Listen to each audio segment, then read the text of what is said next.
Galliesig. Ek hoop julle het 'n baie geseënde Sabbat gehad en dat julle reg is en bewapen is vir die week wat voorlê. Voordat ons begin, kom ons sluit net die oë. Liewe Vader, die week lê voor. Ons is nietig, ons is bang. Ons weet nie wat vir ons voorlê nie, maar U is die een wat ons gaan lei. En ons lê onsself in die hande. Dra ons asseblief waar ons nie kan loop nie. Seën ook ons saam in sy nou vir die volgende paar minute. Dankie, liewe Vader. Amen.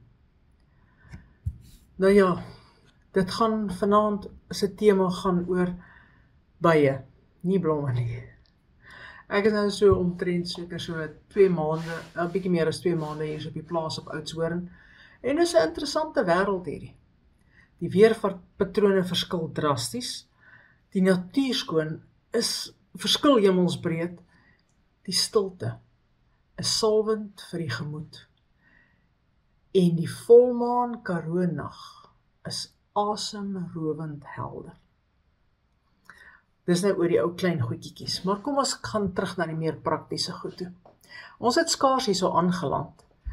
En ons sien toe daar buite by die buitegeboue is daar 'n gewoel en 'n gezoem so onder die afdak naby die huis, daar tussen die groot ou rolle swart besproeiingspype wat ons ook saam met die plaas geërf het. Ek is nou nie 'n aanhanger van onnodige pyn nie, en sover moontlik vermy ek bye en perdebye. Die gawe nutsman wat kom help het om die geete te vervang en te herstel, bied aan om sy seun te kry, om die swermbye te kom vang, en iewers ver van die huis, maar naby aan die dragonfruits te gaan hervestig. Hy bring toe sommer 2 ander korwe vol bye wat ook 'n blyplek soek, en dan sal hy die heuning met ons deel. Dit klink vir my natuurlik na 'n gawe plan. Nou ja, die bye is gelukkig en ek is bly, ek hoef nie weer koeskoes na by die motorhuise verby te loop nie. En ek en die bye leef in vrede ver van mekaar af, vir byna 6 weke. En toe, begin die gewerskaf, in alle erns. Daar word gekap en gegrawe en geskoffel en gesnoei. Die boorgat met die vars water het volop water, maar so omtrent so 255 meter van die huis af soos die kraai vlieg. En daar moet 'n sloot gegrawe word vir die nuwe waterpype en die kragdraad. Die effe brak boorgat is so skaars 50 meter van die huis af, maar die water is wel bietjie brakkerig. So ons hier toe nou 'n TLB. Vir die van julle wat nie weet nie, 'n TLB is 'n tractor loader backhoe. Ons kry dit vanaf die buurman, hy's baie gaaf, en terwyl ons hier doenig is, met die ding moet die slote, terwyl hulle die slote moet grawe, maak hulle toe nou sommer die pad gelyk, en die bulte ook, en stryk bietjie die bulte uit. Dis toe nou hier, waar die sports begin. Die man wat die ding bestuur, begin toe nou reg rondom die byekorwe te werskaf. En daar pluk daai bye hulle sterte in 'n krul. Hulle is glo nie vreeslik lief vir die reuk van dieseldampe nie. Hulle jaag daai man met sy TLB en elke trekker wat verbykom word sommer ook aangeval. Een van die werkers van die buurplaas Shotty is allergies vir byesteke en toe die bye die trekker bestorm, toe vlieg hy van daardie sleepwa af. En hy seil oor ons heininge, asof hy 'n hoogspringkampioen van formaat is. Ek sien dit so deur die kamervenster en ek storm na buite om hom te gaan help, hemp uittrek en angels te soek. Ek het geen noodmedikasie vir bysteekallergie nie, en ek sien hoe ek geaktiveerde koolstof hier in sy keel afforceer en hom bepleister daarmee oral waar hy by hom gepiets het. Gelukkig blyk dit toe dat hy groter geskrik het as wat hy moontlik gesteek is. En hy is dalk nie naaste by so allergies vir bye nie, of hierdie bye se steek is maar in die flou kant. Ek is natuurlik net baie dankbaar. Later die dag, toe ons bouer en sy handlanger moet gaan bakstene laai, wat ons ook saam met die plaas geërf het, toe pak hierdie bye hulle ook, want die bakstene is nie te ver van die korwe af nie. Ek skakel die vriendelike byekarweier wat oorspronklik die oulike ou bytjies kom verskuif het. Maar sy bakkie is stikkend en hy sê ons gaan so 'n paar dae moet wag. Jammer tannie, wat natuurlik my dwars in die krop steek. Die tannie gedeelte, nie omdat hy nie dadelik kan kom nie. Ons moet bou aan 'n installasie waarop die nuwe watertanks moet kom, en toe die son so agter die bulter daai Karoo koppies wegsak, toe haak ek vir Johan nader en ek vertel vir hom, kom, dis tyd om bakstene te gaan laai, want die bye vlieg nie rond na donker nie. Ons ry omtrent teen die korwe verby na die bakstene en laai sonder enige moeite of inmenging van skerp voorwerpe. So 200 bakstene in die amper volmaanlig. Romans is nie dood op hierdie plaas nie. En ons kom laai dit gou weer af hier langs die huis, steeds in die maanlig. En toe dink ek so aan ons lesstudie die afgelope kwartaal, en die Here wat nie wil oorlog hê nie, en wat beloof het, dat hy die perdebye voor die Israeliete sou uitstuur, om die land skoon te maak. Deuteronomium 7 vers 20 tot 22 sê, en die Here jou God sal ook die perdebye onder hulle stuur, totdat hulle omkom wat oorgebly het en wat vir jou weggekruip het. Skrik nie vir hulle nie, want die Here jou God is by jou, 'n groot en gedigte God. En die Here jou God sal hierdie nasies so langsamerhand voor jou uitverjaag. Jy mag hulle nie gou vernietig nie, dat die ongediertes nie teen jou die oorhand kry nie. Nou ja, as bye mense laat spanner, en hulle laat draaie loop om 'n plek, hoeveel te meer dan perdebye? Maar Israel het oorlog verkies, en God in sy groot genade ontmoet ons waar ons almal is op ons geestelike pad. En hy help hulle om oorlog te voer en suksesvol te wees met die minste psigiese en liggaamlike trauma moontlik.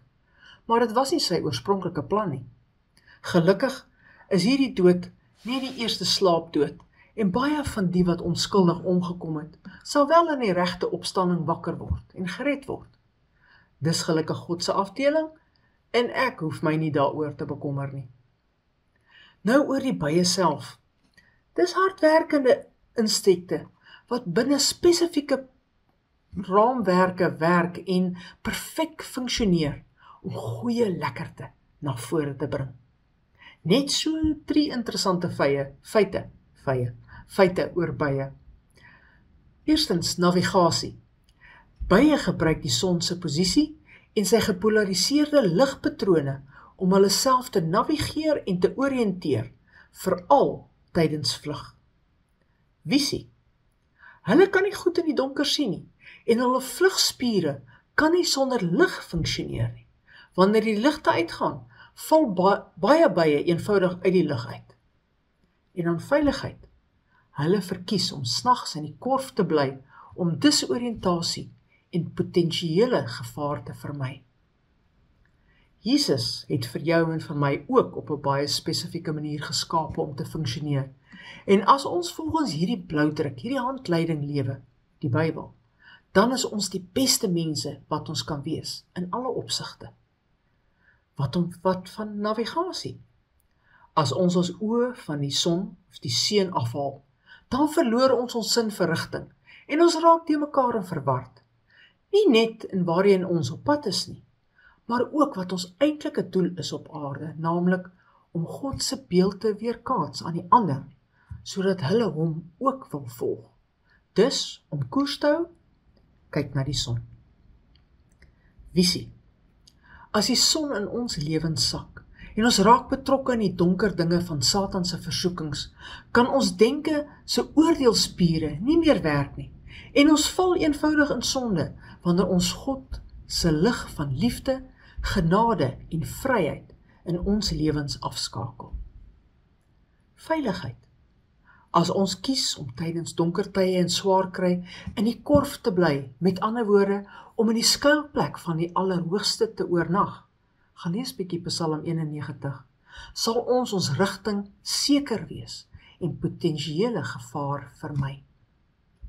Soos die bye wat volgens sekere goddelike reëls funksioneer, so ook ons, maar met die verskil.